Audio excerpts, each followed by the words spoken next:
Hello, everybody. I have been promising to continue this series of things I wish I knew before quitting medicine. And on the most recent video, we talked about listening to your voice, being able to understanding that first discomfort, that first instinct that something is not going right. So today we're going to be talking about the second thing I wish I would have known, and it's about values and integrity. And for that, I'll tell you a story. I remember very clearly the day when my uh, satisfaction, my career satisfaction as an oncologist started going downhill. I had been a very joyful oncologist. I chose that career because my mother was diagnosed with cancer when I was 19. She died a few years later. So I was very committed to relieving pain and suffering in the patients. Like I always say, probably not the healthiest reason to choose the career, a desire to finish unfinished grief, process unprocessed grief. But that was my definition of a job well done. Did I help the patient? But one day, an accountant, the accountant for the practice, had a meeting with me about how they had to reduce my salary because I was less productive than my partner. And he sat down and showed me these numbers and said, look, he produced twice as much money as you did last year. And I was in shock because I was saying, but we see almost the same number of patients. In fact, he probably sees, well, let's say 10%, up to 25% more patients than me because I was a mother of small children. I purposely reduced my hours, but definitely not double the patients I see. And he said, yes, but he gives more chemotherapy than you do. And there was this long pause where he looked at me and nothing else was said. But the message was, oh, to make money for the practice, you need to give more chemotherapy. The more chemo you give, the more money the practice gets. And at that time, that rubbed me the wrong way. But again, reason number one, I lesson number one I wish I would have done, learning to listen to that inner voice. But at the time, I couldn't even put into words why that had upset me. Because now he had put the jinx on me. I had this pressure that I had to increase my productivity for the practice.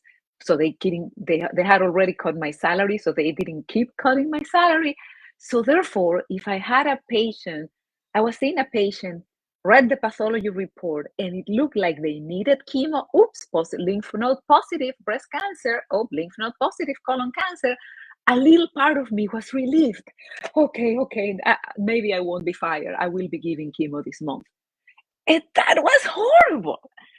I was inside me that twisted me. I don't want people to be sick, to need chemo, to feel miserable. I don't want that. And yet now my living depends on that. Then after that, I started noticing things I hadn't noticed before. Some of my colleagues, one physician in particular, I would read the records if I was covering for that patient or that patient transferred their care to me and say, this patient was on the gray zone. Perhaps chemo wasn't that necessary. And yet the patient was pushed toward having it done. Perhaps, I'm not saying this doctor was lying. This doctor probably could pass a lie detector that he was doing what was right. But obviously, there had been a bias in the decision because of the money. And that sickened me. And then I started noticing all these patients I was rounding on when I was on call, who were 87-year-old patients with not curable cancers, who were probably better candidates for hospice than for chemo. and yet their doctors kept giving them chemo. So that was the beginning of the end for me to finally awaken into the fact I cannot practice in a place or in a career that goes against my integrity. And most of you know the end of the story. Later on, I was diagnosed with cancer myself. I felt how bad chemo was, how horrible it felt, and I could no longer be the doctor who gave chemo to anybody. I could not resist. I could not tolerate that pressure. You have to give chemo to people unless it was a curable cancer, not even appropriate palliative patients. So the moral of the story was, I wish I would have figured that out earlier. I wish I would have had that language to speak out and say, I see a conflict here with my values. And values have many layers, but today I want to focus on integrity as something that is the root for so much pain as physicians and in life for everybody. And what this integrity is something that can have many different definitions. My definition of integrity is doing what is right even when it's inconvenient. And my other definition is knowing that I showed up fully, did my best with the right intentions. For many people, the definition of integrity can be different. For some people, call integrity excellence. I want to know that I work with excellence. Some people call it responsibility. I want to be committed to do what is my duty.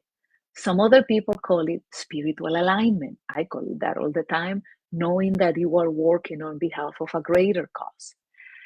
Whatever your word for integrity is, when you are aligned with integrity, that immediately gives you cognitive harmony, peace of mind. That is what I was lacking at that time. It also gives you a conviction that makes you more likely to be convincing and to really communicate to the other person, this is what is right, and I will not settle for less than this. It is an excellent tool when negotiating legal stuff, malpractice, restriction covenants that I use with my clients all the time. When you know you are doing what's right, your nonverbal communication changes and you scare away the bullies. But also, that integrity is the antidote for one of the biggest causes of pain for physicians, self-flagellation and guilt.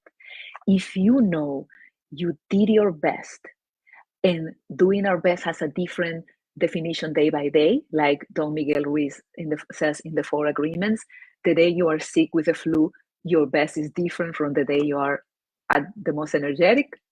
But when you know that you did your best with the right intentions, it doesn't matter if the outcome was imperfect.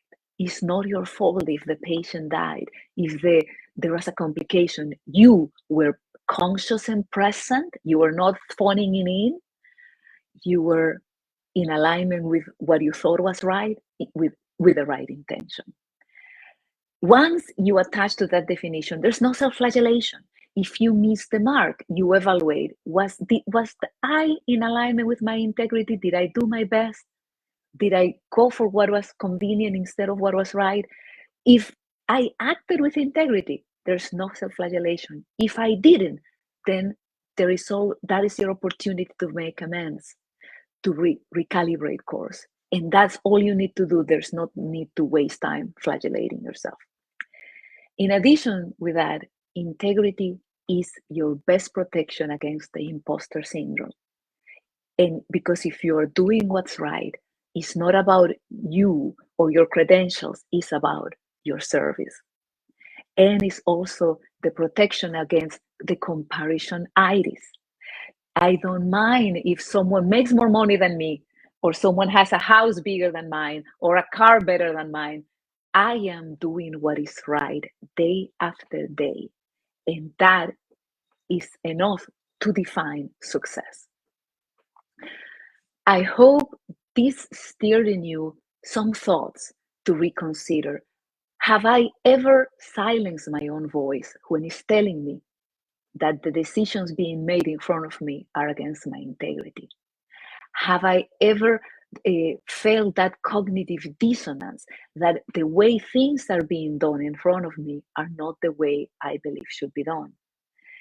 And more importantly, do I know what integrity means for me? Do I know how that aligns with my other values and my priorities? And if you have any questions about that, give me a call, send me a message, email me, message me. I'll be happy to offer you a complimentary coaching session to help you put that in order and into words.